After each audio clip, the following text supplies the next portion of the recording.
Welcome back to Firefly Studios. My name is Kadia, and today we are going to take a little sidestep from our fundamentals course and focus on a meta concept. I want to go over how one would look up functions and stuff on their own. So in this example, we're going to take where we left off from the fundamentals, and I've got a guy who can move around. As you can see here, we can move. We have projectiles fired at us. And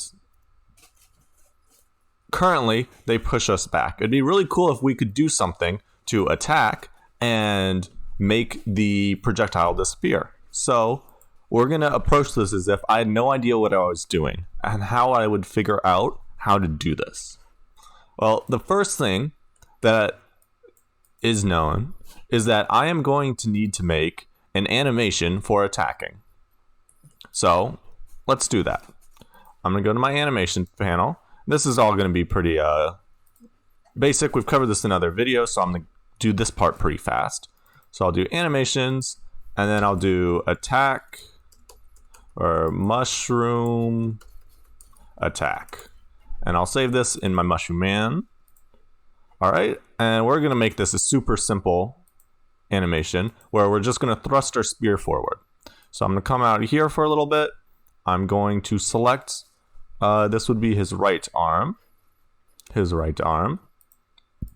going to select the spear, and I'm going to move it forward, making sure the record button is pressed. So we're going to say it goes like this, and we'll make it straight.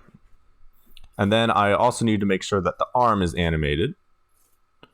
So currently, I'm going to drag my spear off of it for a second.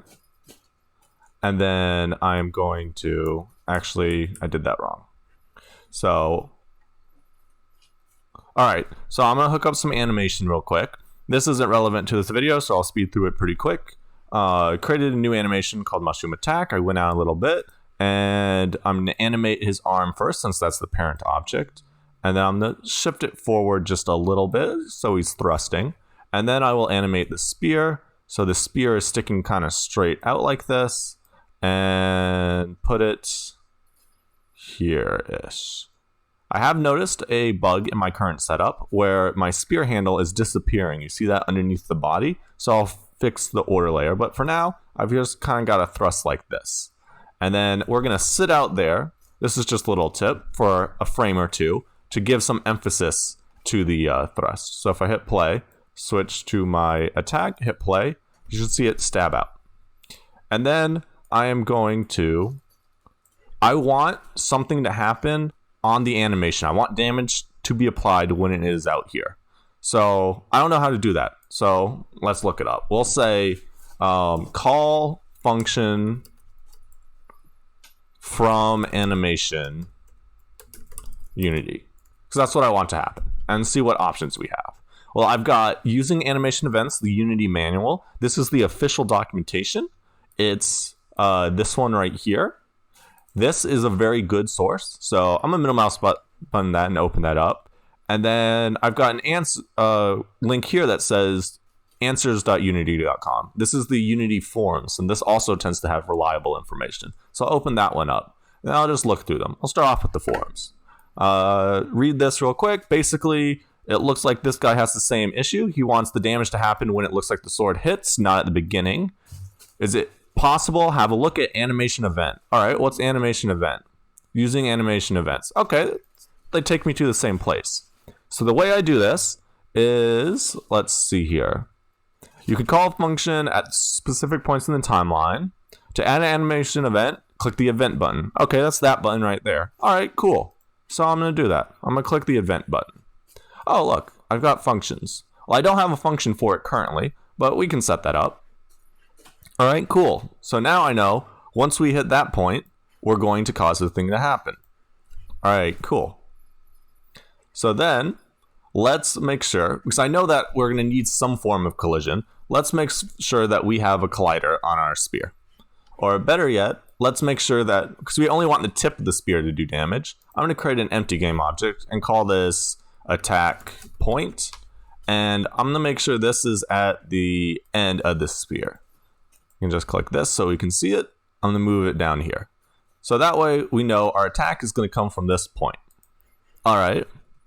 Now I need to find a way to do damage with this to make it actually do something. So let's go back and see what Google has for us.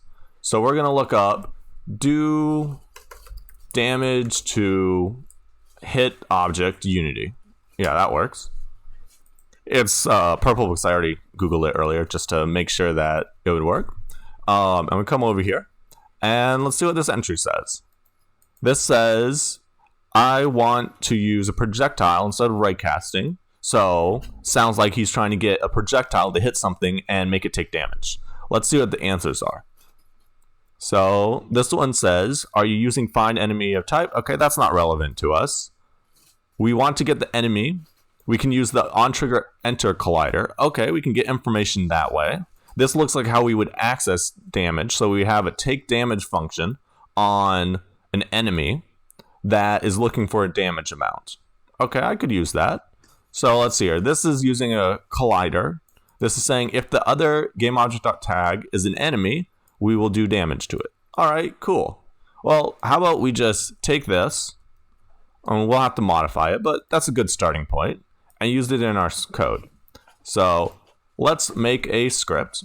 Let me move these for organizational purposes real quick to my earlier lessons folder. All right, we're going to make a script called, we'll call it thrust attack.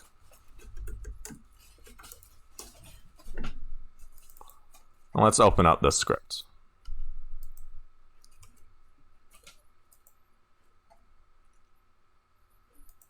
All right, so what information might we need to know for this? Well, the first thing we're going to need to know is some damage. So I'll make a private float damage. That way I can have a decimal point of damage if I want. And we'll make this serialized so I can edit it.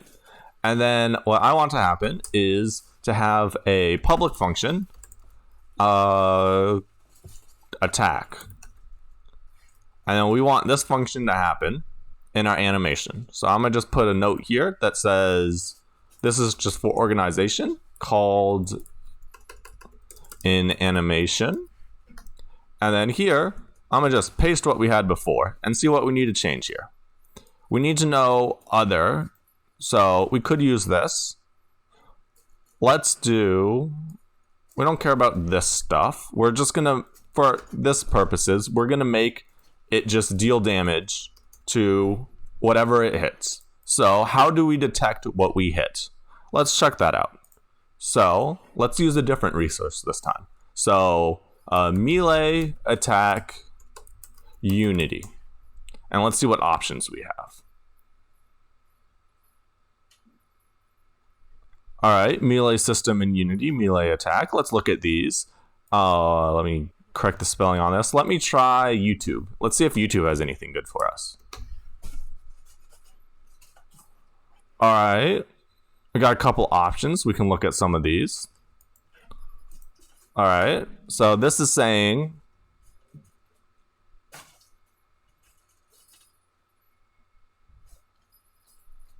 this is using colliders. That's not what we want to use here. Melee attack. Okay, how to implement melee attacks. We can start clicking through these and see what we have. I'm going to move ahead to this video. So I've used this video in this past and I know it's a good one. So this is a channel called Blackthorn Prod, and they do fantastic videos. I'm going to just subscribe and give them the like just because I like to support them. And this is on my YouTube account, not my personal account, which is why it wasn't already subbed and all that. The way this is set up is if we go through and look at this video, watch through the video, what he's got here is we have a collider that we create. So what happens in this video, when we hit the space button, we cause an animation to happen, and then we make a collider appear, and then if we hit something with the collider, then that tells us that we make it take damage. So we can just yoink that. So we're going to do, come up here, and we need to know the range for that. So we'll have a private float range, and we'll also make this serialized. And then here we'll do collider 2D. So that's what it looks like he used in the video. as you can see right here. Again, I just skipped ahead because I've already watched this video, but feel free to watch it. I'll link this in the comments. So we need to make an array of colliders. We'll call this enemies to hit. And then we're going to set that equal to physics 2D dot overlap. He used an overlap box. Let's see what other options we have. Circle. Circle sounds better. Circle's a little bit closer to what I want in this case. So I'll use circle. And then what information does this require? It requires a point and a radius. Well, we have our point, or we don't have our point yet, but we do have it in Unity. We set it up. Remember, it's this attack point. So we just need to make a variable for that. We'll make this serialized as well. And this will be a private transform attack point. And then we're going to come over here and give it attack point dot position. And then the range is going to be our range. Requires a float for a radius. We have that. What does it not like? Oh, I'm missing something. So let's look at the video real quick.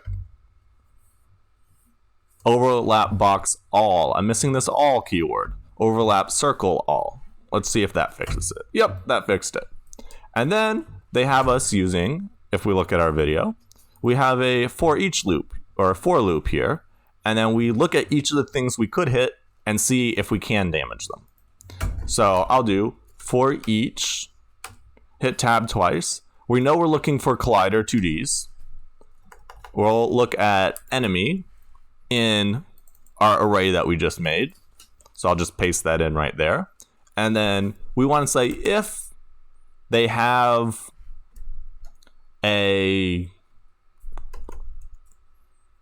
we'll just destroy them. Yeah, we'll do that. We'll do destroy. Rather than going through setting up a health system and all that, we'll just destroy them real quick. So we'll do destroy enemy dot game object, and then we'll put a semicolon, and then we can delete this. Or better yet, let's actually just comment it out, because we might want this for reference later on when we change this to be a damage system. So then, now we just need to test it out. In theory, this should work, because again, that tutorial that Blackthorn Prod there has there is pretty solid. We just need to hook it up. So I'm going to go to my player. We're going to add our thrust attack script to it. We'll give it 1 point of damage. We'll give it 3 points of range. And then we'll give it this as its attack point.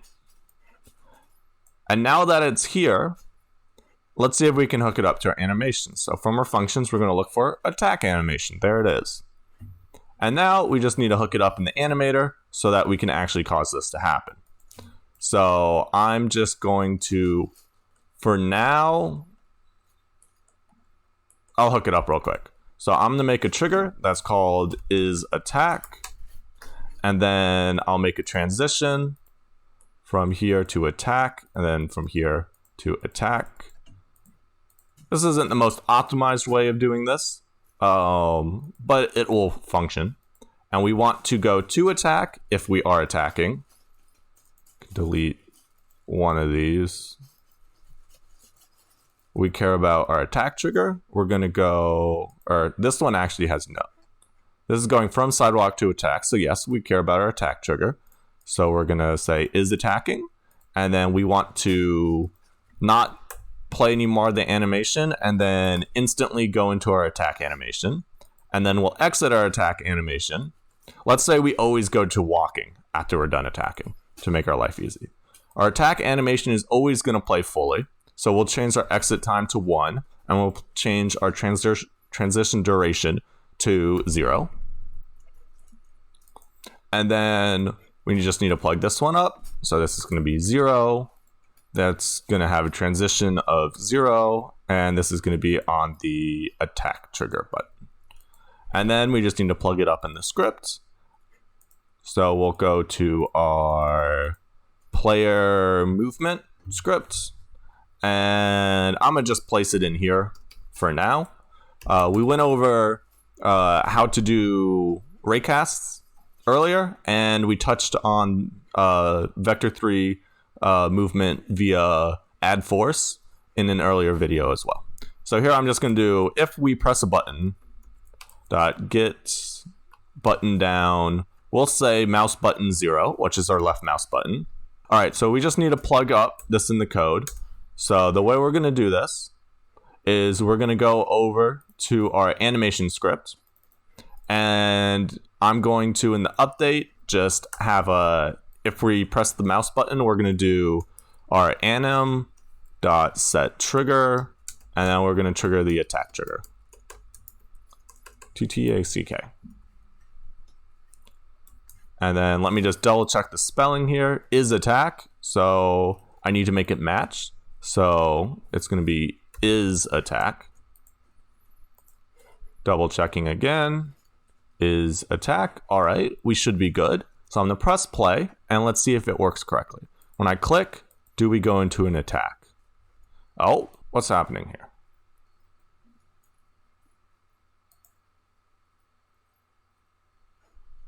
Oh, it is destroying the ground because we are hitting the ground. So, how do we make it only attack some things? Let's look that up. Only collide with some things unity.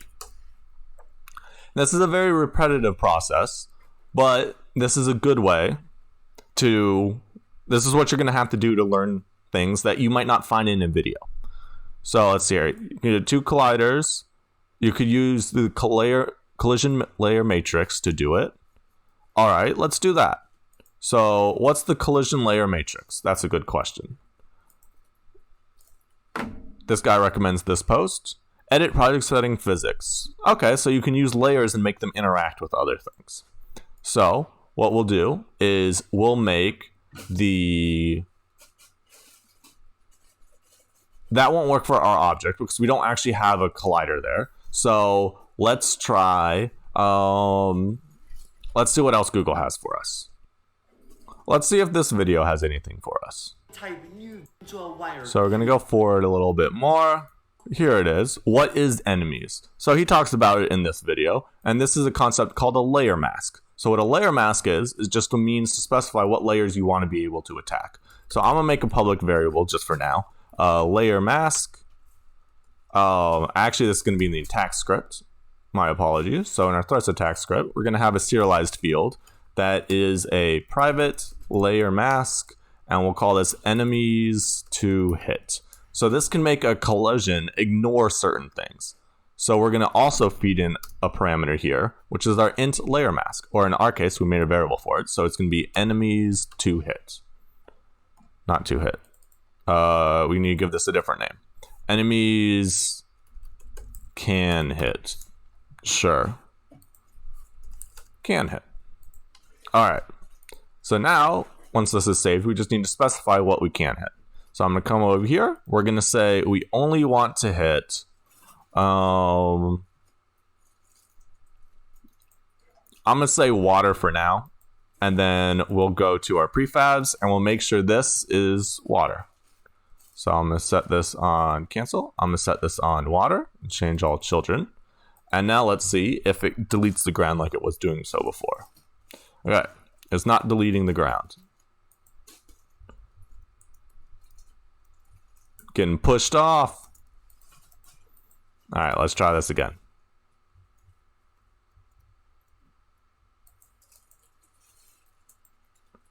Stabbing.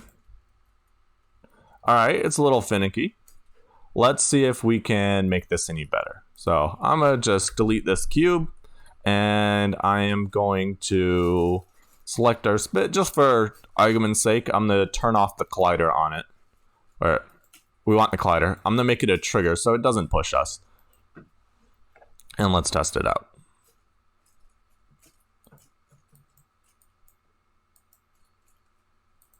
Enemy, let's make sure it's hitting anything at all. So we'll do enemy.gameObject.name, and then we'll put this out in a debug. So it's not working as I expected it to work. So now you go into the debugging phase. And the way this works is you're going to test things out and try and figure out what's going on with it. So we're going to stab. So I'm sure that some of these should hit, and they're not hitting. So what that's telling me is something is going on with our code. So let's start debugging it. So we know this isn't happening. So let's check to make sure that our attack function is being called correctly. And we'll just say debug.log attacked. So what we're doing here is we're inserting debugs in different segments of our code to try and narrow down which part of our code isn't working. So we knew that this line never happened, which tells us that either this part, something's wrong here, or this whole function's never being called. That's what we're trying to figure out now. So I'm going to swing. It says attack, so that tells us we have attacked. Now it's telling us that that's what's going on. Let's also try and make things easy on ourselves. We're going to make a stationary object for us to attack and see if that helps anything. So I'm going to scale this up. I'm going to place this right here. We're going to have a box collider 2D on it and a rigid body. Most physics interactions require one of the two objects to have a rigid body on it. And we will make sure that this is on the water layer. And then we're going to see if we can hit that, because maybe it's a thing with our projectile. So we're definitely overlapping it, and it's not showing it, which tells us, okay, it's not our projectile. This is happening, which means it must be something to do with this. So let's double check that we have everything set up correctly. This is our ground mask. We changed the wrong mask. We needed to change this mask to say water. That was our mistake. Okay. Now let's test it out and see if it works. So we're going to stab. Okay, we did hit this square. Let's see if we can stab one of the obstacles. If we time it correctly. We can. Excellent. So we just implemented a solution by just a little bit of Googling and debugging to try and figure out what was going on. I hope this insight into the process of solving your own problems is helpful. Please leave any questions you have in the comments and hit the like and subscribe buttons. And I hope to see you in the next one. Have a good rest of your day.